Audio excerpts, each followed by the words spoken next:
Don't be dramatic. Pack your bags and learn to live somewhere else, Emily said, her voice flat, as if she were discussing a change of cable plans rather than the future of a grieving mother-in-law, and the words landed in the quiet dining room like something final. Margaret Wilson stood at the end of the table, her hands resting lightly on the back of a chair she had polished herself years ago, the same chair her son Daniel used to pull out for her every Sunday. And she did not raise her voice or ask for clarification because the meaning was already clear. It had been 8 days since Daniel's funeral, 8 days since the last car pulled away from the cemetery, 8 days since the casseroles stopped arriving and the phone stopped ringing, and now the house felt smaller, tighter, as if it no longer recognized her. Emily did not look at her directly when she spoke. Her eyes were on the placemat, straightening it with careful fingers, the kind of efficiency that suggested a decision had already been rehearsed. Around them, the kitchen clock ticked loudly. Counting seconds Margaret did not intend to spend arguing. She nodded once, not in agreement but in acknowledgement, the way she had learned to do during Daniel's long hospital stays when nurses spoke in careful tones and there was nothing left to negotiate. Margaret reached for her coat, a beige wool blend that still smelled faintly of the cold morning air from the burial, and slipped her arms into the sleeves without hurrying, her movements measured, deliberate, as if she were leaving a restaurant after an unremarkable meal. The house had been Daniel's pride, a modest two-story with a narrow porch and a maple tree out front that dropped leaves every October, and Margaret had lived there for 14 years, first as a frequent guest and later as a constant presence after her husband died, cooking, cleaning, and keeping quiet so the young couple could build their life. She remembered the way Daniel used to laugh when she reminded him to change the furnace filter every 3 months, the way he would squeeze her shoulder in passing, a wordless thank you that meant more than speeches. Emily cleared her throat and added something about timelines and practicality, about how it would be easier for everyone, but the words slid past Margaret without sticking. Grief had already taken the space where outrage might have lived. She walked to the front door, paused to pick up a small framed photo from the entry table, a snapshot of Daniel at 25, sunburned and smiling, holding a fishing rod at a lake 3 hours north, and tucked it into her purse. The air outside was sharp, the kind of late fall chill that seeps into joints, and Margaret stood on the porch for a moment, looking at the street she knew by heart, the neighbors who would glance up later and wonder why her car was loaded with suitcases. She did not cry. She thought about the first apartment Daniel had rented after college, 620 square feet with a stubborn shower and a view of a parking lot, and how proud he had been to show it to her, measuring the living room with his arms to prove it would fit a couch. She thought about the way he used to call on his drive home from work, asking what she was making for dinner, and how he never forgot her birthday. When she reached the curb, Margaret set her purse on the trunk of her car and took a steadying breath, the kind she had practiced during medical appointments when numbers and probabilities were discussed in calm voices. The house behind her was quiet now, its windows reflecting a pale sky, and she understood with a clarity that surprised her that silence could be a decision, too. She placed the suitcases in the back, closed the trunk with a firm press, and slid into the driver's seat. The engine turned over smoothly. She adjusted the rearview mirror until her face was centered, not to check for tears but to ensure she could see clearly, and then she pulled away from the curb without looking back, carrying with her not anger but resolve, the knowledge that some endings arrived dressed as errands, and that being dismissed did not mean being finished. Margaret drove until the neighborhood thinned and the familiar streets gave way to longer stretches of road, the radio off, the cabin filled with the low hum of tires and her own steady breathing, and she told herself to keep her hands relaxed on the wheel, because tension had a way of turning small decisions into regrets. She checked into a modest extended-stay motel near the interstate, the kind with a small kitchenette and a weekly rate posted in neat block letters at the desk, and when the clerk slid the key card across the counter, Margaret thanked her with the same politeness she had always used, as if courtesy were a habit that could not be shaken even now. The room measured just under 400 square feet, the bed neatly made, the carpet clean but worn, and she placed her suitcases against the wall, lining them up carefully as though order could substitute for space.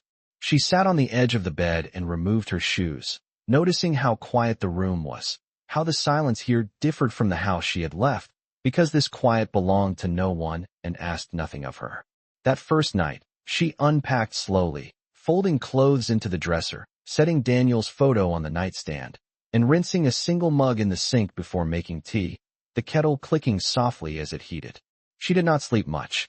Instead, she watched the numbers on the alarm clock change, thought about the last winter Daniel had spent shoveling the driveway himself, refusing her help, and remembered how he had laughed when she scolded him for not wearing gloves. In the morning, she drove to the grocery store and bought a few basics: a half-gallon of milk, oatmeal, apples, and a loaf of bread, items chosen for practicality rather than comfort, and she carried the bags to the car without rushing, feeling the weight in her arms as a reminder that she was still capable. Over the next few days, Margaret established a routine that did not include Emily or the house, a routine built on small, manageable tasks: a morning walk of exactly 1 mile around the motel parking lot and the adjacent service road, her phone tracking the distance with quiet precision, lunch prepared on the small counter, an afternoon spent reading library books she borrowed from a branch 5 miles away, the librarian greeting her without curiosity. She avoided the urge to replay the conversation in the dining room, because replaying implied the possibility of revision, and she knew there would be none. The absence of calls did not surprise her. Emily sent one brief message about forwarding mail, practical and impersonal, and Margaret replied with a single sentence acknowledging the plan. At night, she organized paperwork, spreading documents across the small table, insurance statements, bank letters, and medical bills, stacking them into neat piles, and she noticed patterns she had overlooked before, dates and signatures that clustered in the months leading up to Daniel's hospitalization. She did not draw conclusions. She only noted facts, the way she had learned to do when doctors spoke carefully and asked for consent. On the 5th day, she visited the cemetery alone, parking beneath a bare oak and walking the short path with deliberate steps, her coat buttoned against the wind, and she stood at the marker without speaking, because words felt unnecessary. She told herself that grief could exist without spectacle, that endurance did not require witnesses. Back at the motel, she received a voicemail from an unfamiliar number that introduced itself as Robert Hale, an attorney who had handled Daniel's estate, requesting a time to talk, and Margaret listened twice, noting the formal tone, the absence of urgency. She did not call back immediately. Instead, she finished her walk, completed her mile at a steady pace, and returned to the room with a calm she recognized as useful.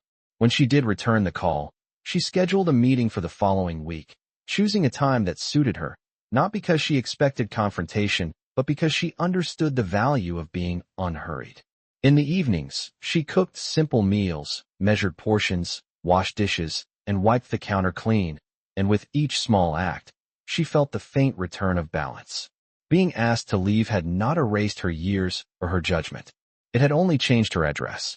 She lay down at night with the lamp off, the room dim, the traffic noise distant, and she slept more deeply than she had since the hospital days, not because the pain had lessened, but because she had stopped bracing for the next remark. In the quiet, Margaret allowed herself one clear thought, held without anger, that survival did not require permission, and that silence, when chosen, could be a beginning. The meeting with Robert Hale took place in a small office park 20 minutes from the motel, a low brick building with neatly trimmed hedges and a parking lot marked in faded white lines, and Margaret arrived 10 minutes early, not from anxiety, but from habit, the kind formed over decades of appointments kept and promises honored. Robert was a man in his early 50s with careful manners and a voice trained to remain neutral, and he greeted her by name as though they had spoken often, which they had not, then offered coffee she declined, choosing water instead, clear and unremarkable. He spoke first about Daniel in measured terms, about timelines and filings, about how sudden illnesses complicated paperwork, and Margaret listened without interruption, her hands folded, her posture straight, her expression calm enough to invite precision rather than sympathy. When he mentioned the estate, his eyes flicked briefly to a folder before returning to her face, and she noted the movement without reacting, the way she had learned to note changes in tone during medical briefings. Robert explained that certain documents had been executed quickly, that there were amendments dated within days of Daniel being admitted to the hospital, and that while nothing appeared improper on the surface, There were questions of capacity that could not be answered without context. Margaret did not accuse or defend. She asked for copies, asked for dates, asked for the names of witnesses, and Robert provided them, sliding papers across the desk one by one, the sound of cardstock against wood unnervingly loud. She recognized Emily's handwriting on a note attached to one document, a looping script she had once admired on holiday cards, and she placed the paper neatly on the stack, aligning corners. Robert explained options in general terms, emphasizing that no action was required immediately, and Margaret nodded, absorbing the information as if it were weather data rather than a map of her future.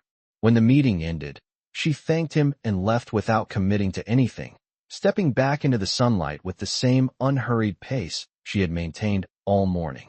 Back at the motel, she spread the copies across the table, smoothing each page, reading dates aloud under her breath to anchor them in memory. And she noticed how many decisions clustered within a narrow window, how signatures appeared where Daniel had once insisted on being present, how her own name was absent from discussions that had once included her by default. She did not jump to conclusions.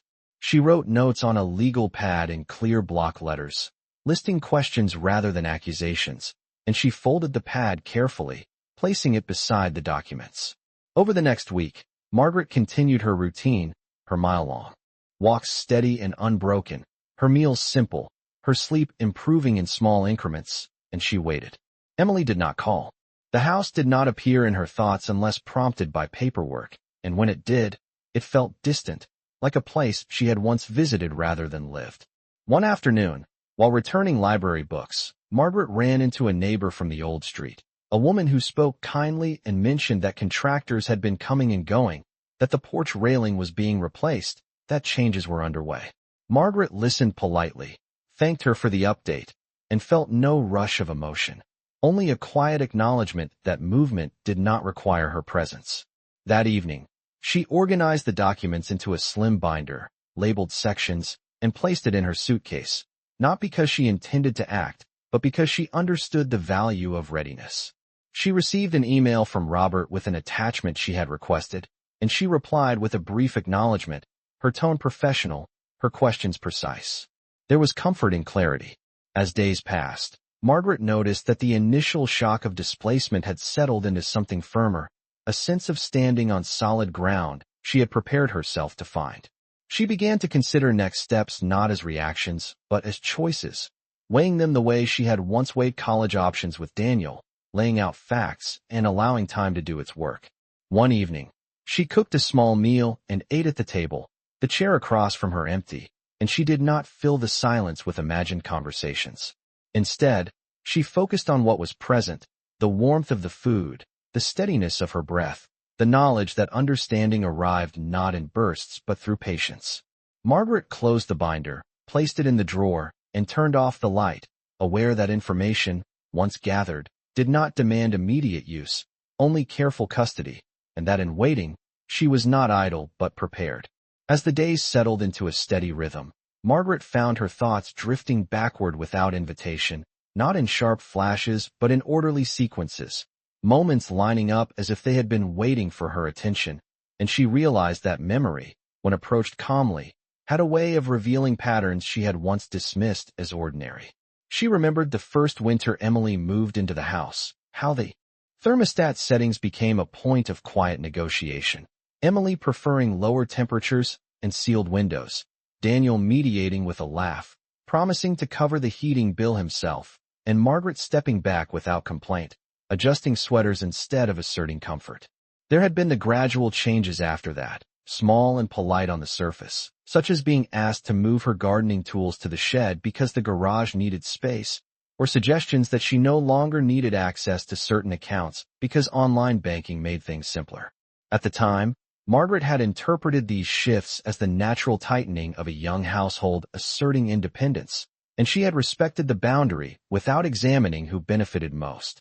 She recalled holidays where plans were altered last minute, dinners shortened, conversations redirected when she asked about finances or long-term plans, and Daniel's reassuring phrases, spoken quickly, almost rehearsed, telling her everything was handled and that she should not worry. Worry, she now understood, had never been the issue. It was awareness. In the motel room, she opened a small notebook and began listing these recollections in chronological order, not to assign blame, but to preserve accuracy, noting dates, seasons, and outcomes. And she was struck by how often her absence from decisions coincided with periods when Daniel was overwhelmed or unwell. She thought about the hospital days, the way Emily had taken charge of forms and conversations, positioning herself near the door when doctors entered, speaking confidently, summarizing decisions as conclusions rather than discussions, and Margaret had accepted this arrangement out of fatigue and trust, grateful that someone else seemed capable of managing the strain. Looking back, she recognized how easily efficiency could resemble authority, how concern could eclipse consent. One afternoon, while organizing receipts, Margaret found an envelope addressed to her that had been forwarded late, containing a notice she should have received months earlier, and she placed it beside the binder, noting the delay without reacting, understanding that delays had consequences even when intentions were described as helpful. She did not feel anger. What she felt was clarity, the kind that arrives when assumptions are replaced with records. During her walks, she tested these memories against the present, asking whether any recollection contradicted the documents she now possessed, and she found alignment more often than not, a convergence that suggested design rather than accident. She remembered a conversation in the kitchen. Years earlier when Emily had remarked that aging parents often underestimated the burden they placed on young families, a comment delivered lightly, almost academically, and Margaret had smiled then, choosing harmony over examination. Now, the sentence returned with weight, fitting neatly into a larger structure she could finally see. She continued to live quietly, paying her weekly rate, tracking expenses down to the dollar, and maintaining routines that reinforced her independence. And with each completed task, she felt less like someone displaced and more like someone repositioned. She spoke to Robert again briefly, confirming receipt of additional documents, asking one precise question about witness requirements, and ending the call without elaboration. At no point did she contact Emily, not because she feared conflict, but because she understood that premature explanations invited interference. Evenings were spent reading, sometimes revisiting novels Daniel had loved, sometimes choosing nonfiction that emphasized patience and preparation, and she found comfort in the steady accumulation of understanding. The past, once sentimental and blurred, had sharpened into something usable, and Margaret accepted that this sharpening was not betrayal of memory, but respect for truth. She recognized that she had spent years prioritizing peace over participation, believing the two were aligned, and she saw now that peace without knowledge was fragile. As she closed the notebook and placed it beside the binder, she did not feel resolved in the sense of finality, but prepared in the sense of readiness, aware that revisiting the past had not weakened her, but equipped her, and that remembering accurately was the first step toward standing firmly in whatever came next.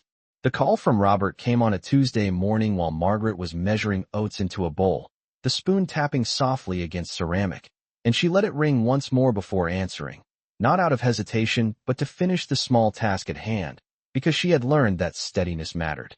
Robert's voice was professional, courteous, and direct, informing her that he had reviewed additional records and that a third party had requested clarification on certain timelines related to the estate, a request that suggested curiosity rather than accusation. Margaret thanked him and asked who had requested the clarification, and Robert paused briefly before saying that it was a financial advisor previously associated with Daniel's accounts, someone Margaret remembered meeting years ago at a holiday gathering, polite, observant, and careful with words. The name settled in her mind without alarm. She asked what information was being sought, and Robert explained that it concerned access changes and beneficiary confirmations made during Daniel's hospitalization, details that required verification due to their proximity to medical events. Margaret listened, then asked whether the advisor had reached out to Emily, and Robert replied that he had, and that Emily had provided general assurances but limited documentation. Margaret noted this without comment. After the call ended, she rinsed the bowl, dried it, and placed it in the cabinet, her movements unhurried, her thoughts aligned. Later that afternoon, she drove to the advisor's office, a glass-fronted suite near a shopping center, choosing to introduce herself in person rather than through intermediaries. The advisor recognized her immediately and greeted her with a familiarity that suggested relief, offering a seat and speaking openly about his concerns, explaining that certain changes had been made with speed unusual for accounts of that size and structure. Margaret did not interrupt. She asked for explanations to be repeated, requested dates, and listened as the advisor described attempts to obtain supporting documentation that had gone unanswered. She thanked him for his diligence and left without promising action, her purpose not to rally allies, but to understand the landscape. On the drive back, she stopped at a pharmacy to pick up a prescription refill, waited patiently in line, and noticed how ordinary the world felt, how continuity persisted even as understanding deepened. That evening, she received a message from Emily, brief and polite, asking whether any mail had arrived, and Margaret replied with a simple confirmation that items would be forwarded as before. There was no mention of meetings or inquiries. She returned to her documents, added a new note to the binder, and updated her timeline, integrating the advisor's observations without embellishment. Over the next several days, Margaret received 2 more communications from Robert, each providing incremental clarity, each reinforcing the impression that questions were accumulating independently of her involvement. She maintained her routine, her daily mile, her measured meals, her careful budgeting, and she noticed a shift within herself, not toward confrontation but toward confidence. She understood now that support did not always arrive as comfort, but sometimes as confirmation, small, precise, and timely. One afternoon, while sorting forwarded mail, she found a statement addressed to Daniel that had been rerouted late, containing annotations that suggested review by someone other than the account holder, and she placed it with the others, her file growing thicker, more complete. She did not call Emily. She did not rehearse explanations. She allowed the process to proceed on its own momentum, aware that restraint preserved credibility. At night, she slept soundly, the motel room familiar, the traffic noise distant, and she woke with a sense of readiness rather than urgency. When Robert requested another meeting to discuss options, Margaret scheduled it for the following week, choosing a time after her morning walk, ensuring she would arrive composed and clear-headed. She prepared questions in advance, wrote them out fully, and rehearsed nothing else. The idea of vindication held no appeal. What mattered was alignment between records and reality. As she closed the binder and placed it in her suitcase, Margaret acknowledged the quiet assistance she had received, not in the form of rescue, but in the form of attention from those who noticed irregularities and chose to speak. She recognized that alliances formed not through declarations, but through shared respect for process. In the stillness of the room, she felt no need to hurry, certain that patience had shifted from a virtue to a strategy, and that whatever came next would unfold on terms shaped by facts rather than force. By the time Margaret returned to Robert's office for the scheduled meeting, the questions had organized themselves into a narrow channel, and she felt no need to widen it, only to move forward with care, arriving early as before, coat folded neatly over her arm, notes prepared but untouched. Robert outlined the situation with greater specificity now, explaining that capacity reviews had raised concerns about the timing of certain authorizations and that a standard request for clarification had prompted responses that were inconsistent with prior records. Margaret listened and asked him to slow down when dates were mentioned, repeating them aloud to ensure accuracy, and Robert complied, appreciating the precision. He explained that the next step would not be dramatic or public but procedural, a request for supplemental documentation and an independent review to reconcile discrepancies, and Margaret nodded, understanding that procedure favored patience. She asked what participation would be required of her, and Robert replied that her role would be limited to confirming historical context and providing copies of records already in her possession. She agreed, not because she sought leverage, but because truth benefited from completeness. After the meeting, Margaret drove to a quiet park and walked a measured loop along a paved path, benches spaced evenly, leaves gathering at the edges, and she reflected on how the process had narrowed rather than expanded, how uncertainty had given way to a corridor of clarity. Later that week, Emily called for the first time since the forwarding arrangements, her tone composed, her questions framed as practical concerns about timelines and access, and Margaret answered politely, offering neutral information without commentary. neither defensive nor revealing. Emily mentioned advisors and paperwork and suggested that things were being handled, and Margaret acknowledged the statement without agreeing, allowing silence to do its work. That night, Margaret reviewed her binder again, adding notes from Robert's explanations, cross-referencing with her timeline, and she felt the quiet confidence that came from alignment between memory and record. The days that followed brought small confirmations, an email from the advisor thanking her for clarity, a brief note from Robert confirming receipt of documents, and a notice of an upcoming review date that required no action beyond availability. Margaret continued her routine, her mile completed daily at the same steady pace, her meals planned with care, her expenses tracked to the dollar, and she noticed that the motel no longer felt temporary but functional, a place that supported focus. She did not visit the old neighborhood, did not seek updates, and did not test outcomes prematurely. Instead, she prepared for questions she expected, writing answers in full sentences to ensure clarity if read aloud, mindful that spoken explanations benefited from completeness. One afternoon, she received a forwarded package containing personal items Emily had sent, neatly boxed, accompanied by a short note that expressed efficiency rather than sentiment, and Margaret unpacked the items methodically, placing Daniel's watch in a small case, folding sweaters he had favored, and setting aside letters she chose not to read yet. She thanked Emily for the package with a brief message and nothing more. As the review date approached, Robert called to outline the agenda, emphasizing that the focus would remain narrow and factual, and Margaret appreciated the restraint, recognizing that outcomes depended less on emotion than on consistency. On the morning of the review, she dressed simply, chose flat shoes, and arrived with time to spare, her documents organized, her mind steady. The meeting itself was quiet and methodical, questions asked and answered without accusation, records compared line by line, and Margaret provided context when requested, describing patterns without interpretation, letting the facts stand. She did not look at Emily during the meeting unless addressed, and when she was, she responded evenly, her voice calm, her words complete. When it ended, no conclusions were announced, only next steps defined, and Margaret accepted the timeline without impatience. She left the building with a sense not of triumph, but of progress, understanding that outcomes formed through accumulation rather than confrontation. That evening, she returned to the motel, prepared a simple meal, and ate slowly, the chair across from her empty but unremarkable. She placed the binder back in the drawer, knowing she would need it again, and turned off the light with the awareness that restraint had carried her to this point, that speaking only when necessary had preserved credibility, and that the path ahead, though still unfolding, was now guided by process rather than persuasion, a path she was prepared to follow without haste. In the weeks that followed the review, time stretched in a way that felt deliberate rather than uncertain, and Margaret allowed it to do so, understanding that waiting, when chosen, could be an act of control.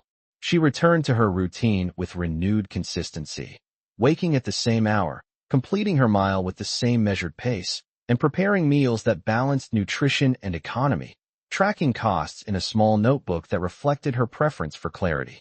Communications arrived sparingly, a short email from Robert confirming procedural progress, a neutral notice outlining anticipated timelines, and once, a message from Emily asking whether Margaret would be available for a brief call to discuss logistics.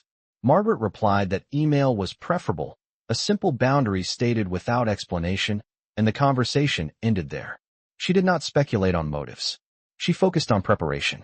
At the library, she requested public records related to the property, reviewing assessments and filings with patient attention, noting dates that aligned with earlier changes, and she added copies to her binder, careful to maintain order.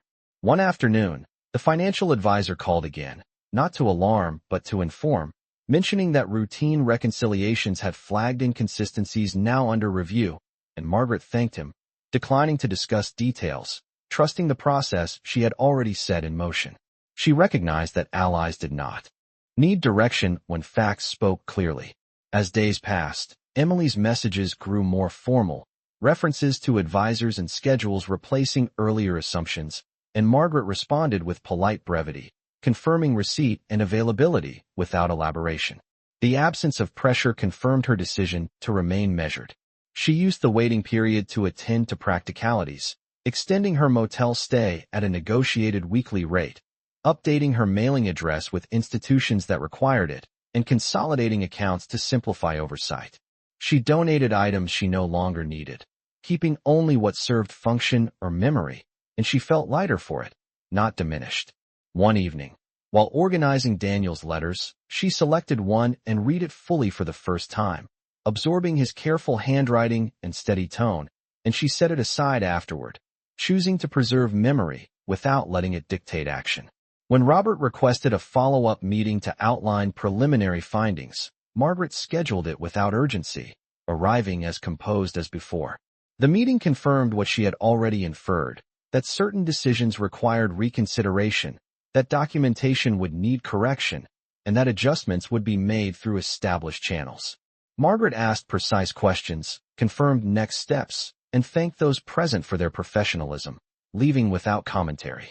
The outcome was not final, but direction had been set. Back at the motel, she prepared dinner and ate slowly, noting the satisfaction that came from deliberate pacing, and she reviewed her calendar, marking dates without anxiety. She reflected on how restraint had shaped the process, how refraining from accusation preserved focus, and how silence, maintained consistently, had encouraged clarity. Emily sent one final message that week, expressing hope for resolution and appreciation for cooperation, and Margaret replied with a brief acknowledgement that conveyed civility without commitment. She did not seek closure through conversation. She allowed actions to speak. As the review period continued, Margaret received official notices outlining adjustments to be implemented, language careful and procedural, and she filed them in sequence, her binder now a complete record of a transition she had navigated without spectacle. She updated her plans accordingly, exploring longer-term housing options within her budget, visiting a quiet complex with well-lit walkways and a modest community room, and she noted the measurements, the proximity to services, the monthly costs, deciding nothing yet. The future no longer felt imposed. It felt selectable. In the evenings, she wrote letters she did not send, not as rehearsal, but as release, setting them aside afterward, knowing that expression did not require audience. She slept well, waking rested, her thoughts ordered.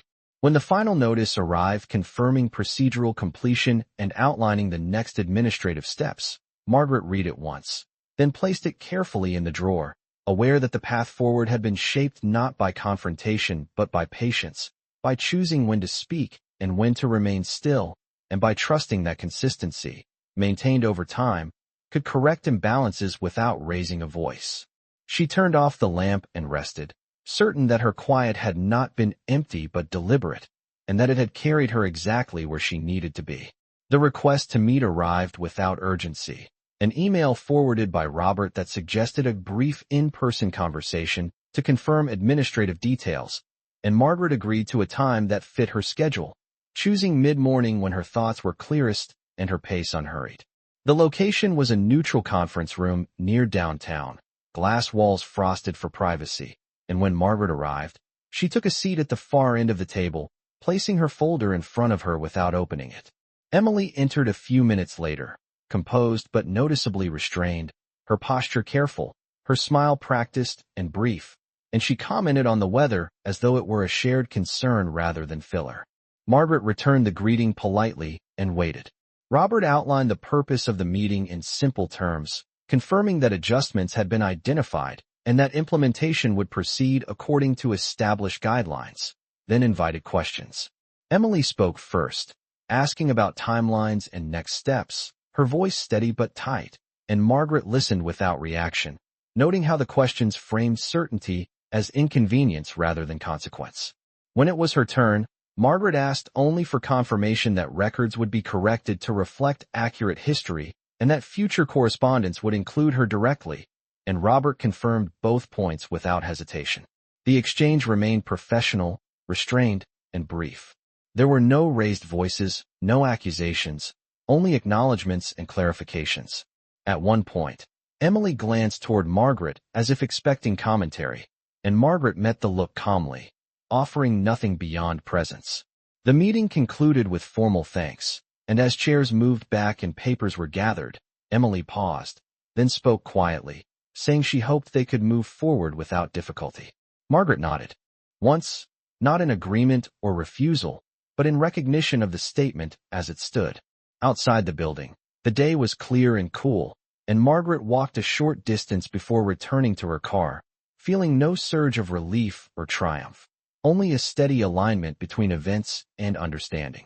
She stopped for groceries on the way back, selecting items deliberately, noting prices, planning meals for the week, and the ordinary nature of the errand grounded her more than any conversation could have. That afternoon, she visited the apartment complex she had toured earlier, reviewed the lease terms again, measured the living room with practice steps, and confirmed availability, choosing a unit on the second floor with ample light and a view of a small courtyard. She signed the paperwork without hesitation, scheduled a move-in date, and thanked the manager, feeling the quiet satisfaction of choosing rather than reacting. In the days that followed, she prepared for the transition, packing boxes with care, labeling them clearly, arranging for a modest moving service priced by the hour, and coordinating delivery times with precision. Emily sent a message acknowledging the meeting and offering assistance if needed, and Margaret replied with a brief thank you, declining help without explanation. She did not feel compelled to soften boundaries. The move itself was straightforward, 2 movers carrying boxes efficiently, furniture placed where indicated, and Margaret directing with clarity, tipping fairly, and completing the process within budget. As evening settled, she unpacked essentials, made tea, and sat by the window, the courtyard lights coming on one by one. She thought about how the conversation had unfolded without drama, how composure had shaped perception, and how distance, once imposed, had become chosen. The apartment felt right, not as a replacement, but as a continuation, and she arranged Daniel's photo on the mantel, not as a marker of loss, but as a reminder of steadiness. She slept well that night, the quiet different from the motel, but equally supportive, and woke with plans rather than questions. In the following weeks, correspondence arrived addressed correctly, adjustments implemented as promised, and schedules confirmed without confusion. Margaret responded when necessary, filed documents, and continued her routines, her mile now traced through nearby streets, her sense of place anchored. She did not seek reconciliation through words. She allowed structure to do its work. When she reflected on the meeting, it was not with bitterness but with clarity, understanding that dignity required neither explanation nor approval, only consistency, and that by choosing restraint, she had preserved something more enduring than control, the ability to move forward on her own terms. The months that followed settled into a quiet order that Margaret recognized as stability rather than pause, and she allowed herself to inhabit it fully, arranging her days with intention and leaving space for nothing that demanded explanation. Official correspondence arrived at predictable intervals, confirmations phrased carefully, adjustments implemented as outlined, and when questions arose, they were addressed through proper channels without personal appeals. Margaret responded when required, declined when unnecessary, and kept copies filed in sequence, her records complete and unobtrusive. She furnished the apartment gradually, choosing pieces for function and light, a sturdy table measured to fit the room, shelves placed where morning sun reached them, and she took satisfaction in the precision of choices made without compromise. Her mile-long walks traced new routes now, past familiar faces who nodded politely, and she returned greetings without inviting stories. She resumed volunteer hours at the library once a week, shelving books and assisting patrons with quiet efficiency, and the routine grounded her in usefulness without obligation. One afternoon, Robert sent a final summary outlining closure of administrative matters, language concise, next steps minimal, and Margaret acknowledged receipt with thanks, then archived the message, understanding that closure did not require ceremony. Emily's name appeared less frequently in communications, and when it did, it was within formal contexts that required no response beyond acknowledgement. Margaret did not measure this distance as loss. She measured it as proportion restored. She received confirmation that certain records had been corrected, that future notices would be addressed appropriately, and that procedures had concluded as designed, and she read these notices once, then placed them away, not revisiting them for reassurance. In the evenings, she cooked meals that reflected balance rather than frugality, inviting a neighbor once for tea, accepting another invitation for a short walk, keeping interactions light and bounded. She framed Daniel's letters and placed them on a shelf, not as memorials, but as reminders of continuity, and she spoke of him when asked with clarity rather than collapse, his presence steady in memory. On a crisp morning, she visited the cemetery again, standing quietly, smoothing the grass near the marker, and she did not recount the journey that had brought her there, because the details no longer pressed for witness. She returned home and spent the afternoon sorting photographs, selecting a few to keep visible, storing the rest carefully, aware that remembrance benefited from selection. Financial statements reflected alignment now. Expenses predictable, plans feasible, and she adjusted her budget to include small comforts, a class at the community center, occasional tickets to lectures, choices that affirmed agency. When she encountered reminders of the house she had left, a street name, a passing reference, she noted them without attachment, understanding that places did not confer belonging, choices did. She wrote a letter she did not send, addressed without blame, articulating boundaries rather than grievances, and she folded it away afterward, satisfied that clarity had been achieved internally. As seasons shifted, Margaret marked time not by events but by steadiness, routines maintained, responsibilities met, and decisions made without haste. She did not speak of justice or victory. She spoke of accuracy, of process respected, of patience rewarded with alignment. In moments of reflection, she recognized how restraint had protected her voice, how waiting had allowed facts to surface, and how composure had shaped outcomes without confrontation. One evening, she sat by the window as dusk settled over the courtyard, lights warming the walkways, and she felt the calm that followed resolution earned quietly. She turned off the lamp and rested, certain that her life now proceeded on terms she had chosen, that dignity had been preserved through consistency, and that moving forward did not require acknowledgement from anyone else, only the continued practice of measured steps taken with intention.